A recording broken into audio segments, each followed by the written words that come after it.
You ever have a series that just constantly resonates with you? Well, for me, that series is The Legend of Zelda. No matter what sort of things Nintendo may try with the franchise, I'm always wanting to try it out just because, well, it's Zelda. My love for the series goes beyond what words can describe, so what better way to show that love than by reviewing most of the mainline console games, all in celebration of Tears of the Kingdom coming out next spring. I say most of because I am going to be excluding the original Zelda as well as Zelda 2: The Adventure of Link. Mostly because I go back to these games and they're just way too archaic and just not what I really consider Zelda, despite the fact that the first game is what set the precedent for the rest of the series. But it's also stinky and old and I hate it. For those curious on what I will be covering, well, obviously we're taking a look at A Link to the Past, which is the subject of today's video. Then we're going to be taking a look at the HD version of Link's Awakening, Ocarina of Time, Majora's Mask, The Wind Waker, Twilight Princess, Skyward Sword, and Breath of the Wild. Now I realize that's a lot of content to cover, but we got some time between now and next spring, so I'm sure I'll be able to get through most of these relatively quickly. Just gonna ignore the fact that it took a month to make this video. Well, I'm ready to take this dive, so ladies and gentlemen, turn to your favorite page in your Zelda Bible, and let's discuss the legend of Zelda. I'm fully aware that this is not the Hyrule Historia, this is the Arts and Artifacts book, but I'm poor. Anyway, ladies and gentlemen, welcome to the beginning of the Legend of Zelda Marathon.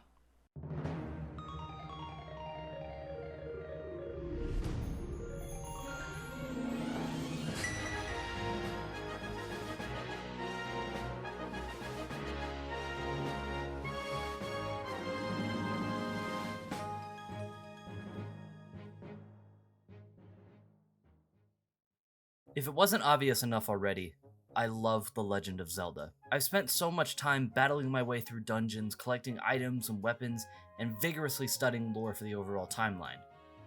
Yeah, I'm one of those guys. It's a series I could talk about for hours on end with how many stories and themes that span across each game. But when did I first become invested with the series to begin with? Well, this may come as a surprise to you, but I didn't grow up with the Zelda series. I've known about the franchise since around 2005 when I got my copy of Super Smash Bros. Melee. Seeing this guy in an elf costume with this badass sword, a princess who could turn into a ninja, this badass, evil-looking motherfucker, and the elf guy's little brother, I guess?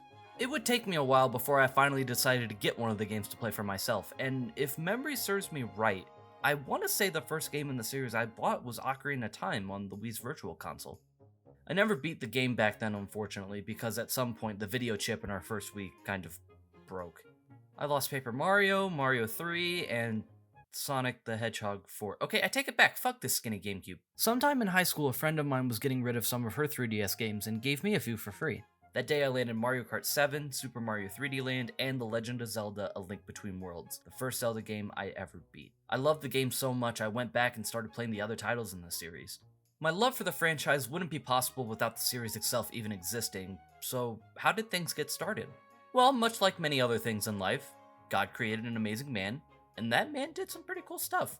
Shigeru Miyamoto, the father of many of Nintendo's flagship franchises, was also the creator of the Zelda series. This series, though, was created in partnership with Takashi Tezuka. During the development of the original Super Mario Bros. On the NES, Miyamoto began conceptualizing another game in parallel that would become the flagship title for the upcoming Famicom disk system for the original Famicom. While it started out as a project that would allow two players to create labyrinths for each other to explore, the team rethought its approach after they discovered it was more fun to explore the labyrinths rather than create them. Throughout development, Miyamoto came up with a new concept for this series from his adventures as a child, exploring places around his childhood home. This concept ended up expanding into a real-time adventure game where players would travel around an open field to defeat enemies, gather items, and explore labyrinth-like dungeons. This title was the original Legend of Zelda, released for the Famicom disk system and the Nintendo Entertainment System in 1986. The game told a simple story. In the Kingdom of Hyrule, an evil monster known as Ganon wished to obtain the Triforce of Wisdom from Princess Zelda. Before he could obtain it, she shattered the Triforce into 8 pieces and scattered them across the land. Your goal as the hero, Link, was to collect all the pieces of the Triforce of Wisdom and liberate the kingdom from Ganon's tyranny. Both the original Zelda as well as its sequel, The Adventure of Link, sold well for the NES and became huge inspirations for almost every adventure game to come afterwards. Of course, with the huge amount of success brought forward from these two titles meant to the developers that a Zelda 3 was imminent and would have a bigger budget. While development of the game began life on the NES in 1988, the project would jump to the Super Nintendo the very next year. The game would go through 3 years of development and was eventually released in April of 1992 for the Super Nintendo Entertainment System as The Legend of Zelda: A Link to the Past. To this day, A Link to the Past is still considered to be one of the best games in the series, and there's a good reason for that, which I'll get into soon enough.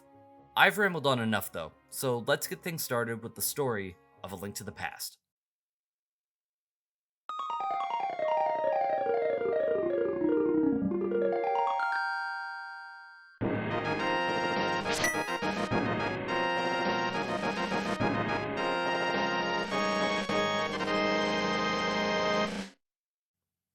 A Link to the Past takes place a few hundred years before the events of Zelda 1 and Zelda 2.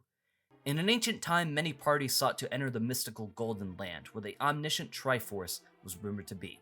Eventually, Ganon, or another incarnation of him anyway, managed to obtain it, transforming the Golden Land into an inhospitable shithole, where orange rhino men bully defenseless pink puffballs. To prevent the devastation from spreading further, the 7 wise men sought to seal him away in the Dark World as it's now known. And with the help of the valiant knights of Hyrule, they were able to do just that. The results of the battle ended with the Hylian Knights' bloodline being almost entirely wiped out, but it was prophesied that if Ganon was to ever return, a descendant of the Knights' lineage would appear and bring peace back to the Golden Land. Centuries later, a mysterious sorcerer named Aghanim, agony? Seeks to destroy the seal placed on the Dark World. He ends up brainwashing the soldiers of Hyrule Castle and reduces the king to a pile of bones. Oh, poor bastard. Using his newfound power, he orders his men to capture maidens who are descendants of the 7 wise men, and plans to teleport them into the Dark World in order to break the seal. One of those maidens is this game's Princess Zelda, who telepathically communicates with Link and begs him to save her from the castle's dungeon. Awakening from his dream, Link discovers his uncle with sword and shield in hand, leaving their house to attempt to rescue Zelda himself. Against his uncle's wishes, Link also travels to Hyrule Castle, and after discovering a hidden passageway to the basement, Link comes across his uncle who is mortally injured. With his dying breath, Link's uncle bequeaths him his sword and shield and passes on knowledge from their ancestors. Link manages to save Zelda from the dungeon and uses a secret tunnel to the kingdom's sanctuary. The priest there tells Link if he wants to stop Aghanim, he'll need to retrieve the Master Sword, the Blade of Evil's Bane. Our hero then travels to the nearby Kakariko village, which eventually leads him to meeting the Elder Sahasrahla. The old man informs Link that if he wishes to wield the Master Sword, he needs to prove his worth by collecting the Pendants of Virtue. Each of these pendants are located deep within 3 different dungeons across Hyrule, with one in the Eastern Palace, one inside the Desert Palace of the so-called Desert of Mystery, and one inside the Tower of Hera on Death Mountain. After obtaining all the pendants, Link makes his way to the Lost Woods to pull out the Master Sword.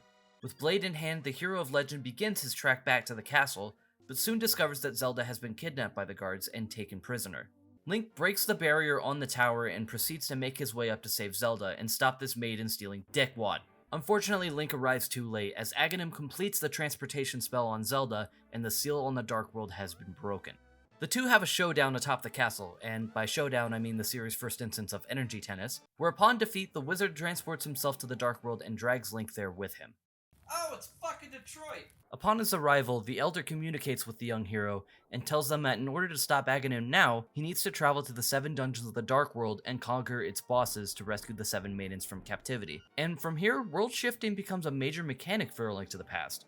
Getting to the dungeons more often than not requires Link to find a pathway in the Light World and use a teleporter to enter the Dark World. Sometimes Link will need to affect one world in order to get something in the other, and with these 2 worlds combined, A Link to the Past becomes much more fun to traverse and explore compared to previous versions of Hyrule. I also think the game does a good job rewarding your curiosity, and it gives you great clues on where you need to travel to either the Light or the Dark World.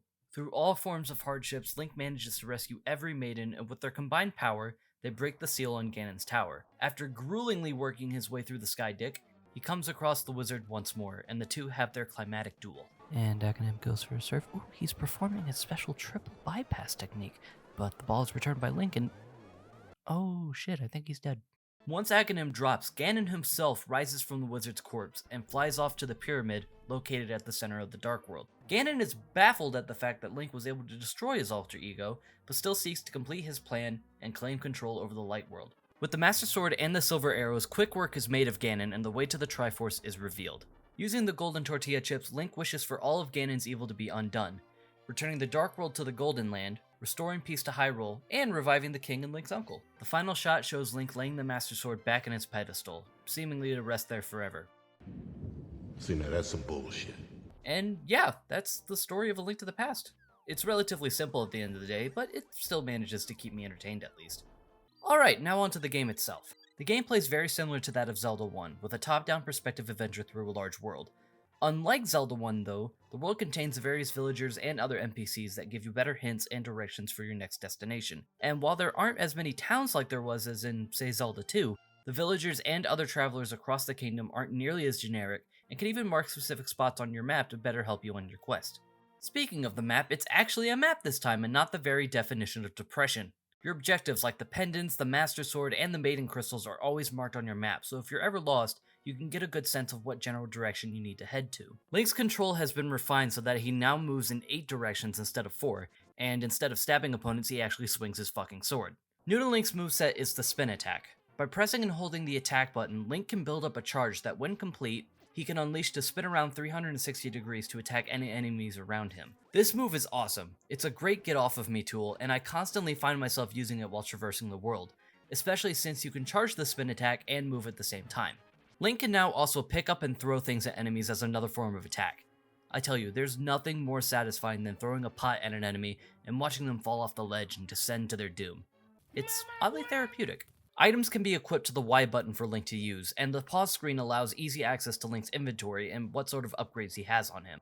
Thanks to the high quality of control offered to you, I've never had an instance where I felt ganged up on or overwhelmed by enemies. There are plenty of enemies that will give you a genuine challenge, but whenever I take a death or get hit by enemies, it always feels like it was my fault and not because of unfair circumstances. It also helps that Link can now use bottles to store healing potions, potions of magic, and even fairies to revive him when he dies, making the journey a bit easier. Throughout Hyrule, there are various treasures that Link can collect to make his journey a bit easier, mainly the new heart pieces. Collecting 4 heart pieces nets you a heart container that extends your hit points by 1 heart, just like Zelda 1. You can also buy bombs, arrows, and potions with rupees if you're ever low on resources.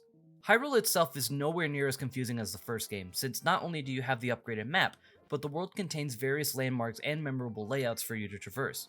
Whether it's the peaceful fields of Hyrule, the swerving waters of Zora's Domain, or even the rocky steeps of Death Mountain, the game does a great job at not only getting you to the right direction, but also helps in making sure you never get lost.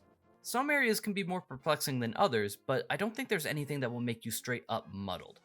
Like I mentioned earlier, Link's goal is to traverse the 3 dungeons in Hyrule to acquire the pendants, and eventually travel to the Dark World to find the maidens. But he'll need more than a sword and a shield if he wants to make it out of these places alive. In comparison to Zelda 1 and Zelda 2, dungeons in A Link to the Past follow a straight formula, where you enter the dungeon, locate the compass, map, and big key to better traverse the dungeon with, use the big key to open a large chest that contains the dungeon's special item, and use said item to reach and defeat the boss. It's a formula that has been used since this game in almost every other installment in the series, and rarely will it ever change because of how solid the structure itself is. Of course, while the dungeons follow this formula, each one will have its own enemies, layouts, and puzzles to differentiate themselves from each other. For example, the Tower of Hera will have you climbing up to the top of the dungeon in a somewhat linear manner, while in Thieves' Town, you need to locate and escort the maiden out of her prison and into the boss room. Items offer many functions for Link and can offer new ways to complete dungeons and engage enemies in combat. I love the Pegasus boots you get from the Elder after clearing the Eastern Palace. It lets you do this quick dash that you can use to make traversing the world faster. You just rev up and just fucking... You get a magic hammer that hits hard, a boomerang that retrieves items and hits switches, a bow and arrow for long-range combat, fire and ice rods, bombs to blow up enemies and cracks in the wall, this magic powder that converts anti-fairies into regular fairies and does this to those little green guys. And you even get the 3 magic medallions. My favorite is the Bombo, since it's pretty much just a fiery screen nuke.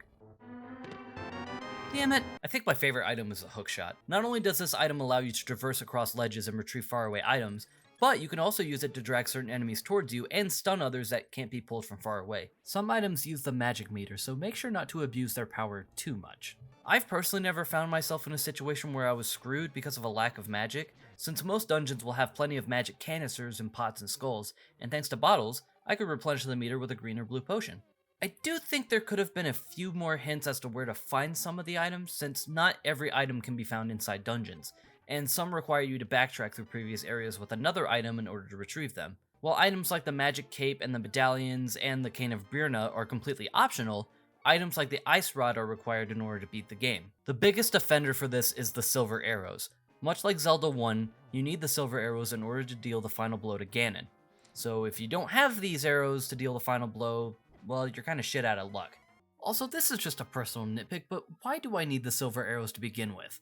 If the Master Sword is known across the land as the Blade of Evil's Bane, shouldn't that be all I'd have to take? Is the sword feeling okay? Is the demon killing feature on sabbatical? You need to complete the dungeons in Hyrule in a clockwise order, but once you complete the Palace of Darkness in the Dark World, Link can tackle any of the remaining dungeons in almost any order he wants to. There are some dungeons that you need to complete in order to get certain items for other dungeons, but for the most part, the game gives the player a lot of freedom to do what they want when they want.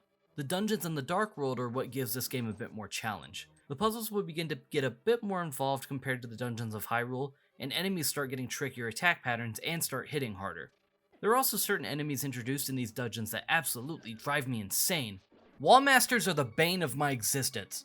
These assholes will drop down on top of you, and if they manage to grab you, they take you all the way back to the entrance of the dungeon, and after the third or fourth time getting grabbed, especially in a room that's the entrance to the dungeon, I get annoyed. The worst dungeon by far is the goddamn Ice Palace. This place drags, and it's all for the wrong reasons. Let me run down the list. You have icy floors that are a bitch to traverse, the overabundance of spikes and conveyor belts, annoying enemy patterns, the large combinations of rooms with spikes on conveyor belts. It has one of the most confusing layouts of any dungeon in the game, thanks to the dickheaded placement of the previously mentioned obstacles, but also because of there being so many fucking floors. Look at Link, he hates being here too. There's also this dumbass block puzzle near the end of the dungeon that makes you loop around a ton of rooms so you can flick this one switch to open one door. It sucks a dick! Just use the cane of Samaria to bypass this portion. There were also some instances throughout my playthrough where I had a great time exploring the dungeons, only for the boss to be the most obnoxious jerk-off I've ever seen. This moth is such a pain in the ass, not only because of its high altitude causing some of my attacks to miss, but also because the room is a conveyor belt room with spikes everywhere! Ooh, I just fucking love it! The boss in Thieves Town sucks too. Just make sure you bring the cane of Birna to these fights, you'll save yourself some trouble. Trust me. I mean, other than those examples, I had a pleasant time with the rest of the dungeons and the bosses. The worms in the Desert Palace were a bit tricky, but it wasn't too bad. These jumping knights in the first dungeon were kinda humorous to hop around. See this. This is how you play neutral. And honestly, Moldorm isn't too bad. Sure, it's annoying if he knocks you off the arena, but the fight itself? There are more frustrating ones, honestly. I want to say my favorite dungeon would probably have to be Turtle Rock. I like the idea of the dungeon being within the caves of Death Mountain itself, and the boss has a really badass design. Not to mention it was actually kinda challenging, but in a good way. I thought Ganon's Tower was going to be the hardest dungeon in the game, but honestly it didn't feel any more complicated than, say, Thieves Town or even the Palace of Darkness. Aghanim did go down like a bitch though, but thankfully the fight with Ganon makes up for it, even if you needed the silver arrows to kill him. For an SNES game, the graphics have held up very well. The game's color palette is pleasing to the eye, and the sprites themselves are nicely constructed. There are a few sections that look kind of off to me, but I think it might just be my perception messing with me, rather than a fault of the game itself. Also, Link's hair is pink, and I think that's kinda neat. The soundtrack is good too. I will say the dungeon music can be pretty repetitive at times, especially the theme for the Dark World dungeons. Ganon's theme is imposing and menacing, Zelda's lullaby is pleasant on the ears, and the theme of Hyrule Castle is incredibly catchy. Of course, the main theme of the game, which plays everywhere in Hyrule, is still a classic to this day, and the theme of the Dark World is one of my favorite tracks in the franchise.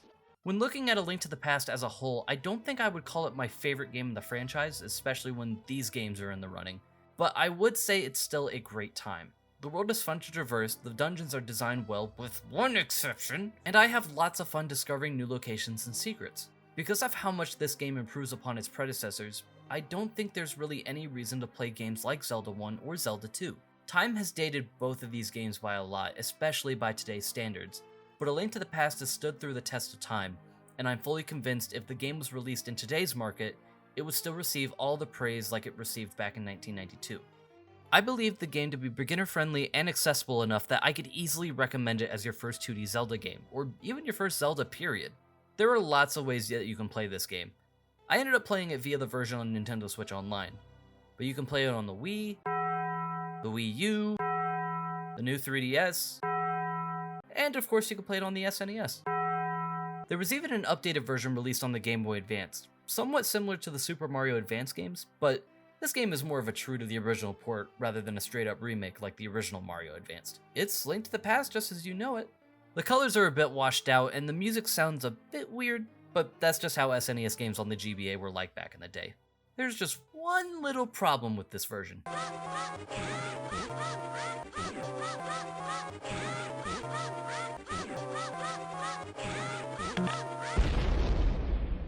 There's also another game on the cartridge titled The Legend of Zelda: The Four Swords. I'm more familiar with Four Swords Adventures, but from what I can tell, the GBA game is just a simpler version of it. I'm not going to give my thoughts on it now, as I've not played it for myself, and I think that this will be better saved for a possible handheld Zelda marathon later on down the road.